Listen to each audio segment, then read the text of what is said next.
നമ്മുടെ ഉമ്മ ജീവിച്ചിരിക്കുമ്പോൾ നമ്മൾ മരിക്കുന്നതിനെ കുറിച്ച് നിങ്ങൾ ആലോചിച്ചിട്ടുണ്ടോ?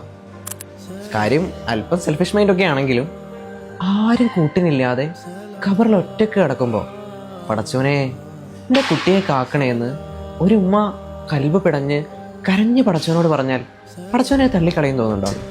ഞാൻ ഹോസ്റ്റലിൽ സ്റ്റേ ചെയ്ത് പഠിക്കുന്ന ആളാണ്. ഒരു ദിവസം ഉമ്മനെ വീട്ടിലേക്ക് വിളിച്ചിട്ടില്ലെങ്കിൽ എന്നെ കിട്ടുന്നത് വരെ എൻ്റെ ഫ്രണ്ട്സിനെയൊക്കെ ഉമ്മ മാറി മാറി വിളിക്കും. വീട്ടിൽ നല്ല ഫുഡൊക്കെ ഉണ്ടാക്കിയാൽ ഉമ്മ വിളിക്കുമ്പോൾ പറയും, നീ ഇല്ലാത്തതുകൊണ്ട് കഴിക്കാൻ അത്ര സുഖമില്ല എന്ന് പറയും. പക്ഷേ ഫ്രണ്ട്സിൻ്റെ കൂടെ ഒരു മന്തി കഴിക്കാൻ പോയാൽ ഒരുപക്ഷെ എനിക്ക് എൻ്റെ ഉമ്മാനെ ഓർമ്മ വരാറില്ല.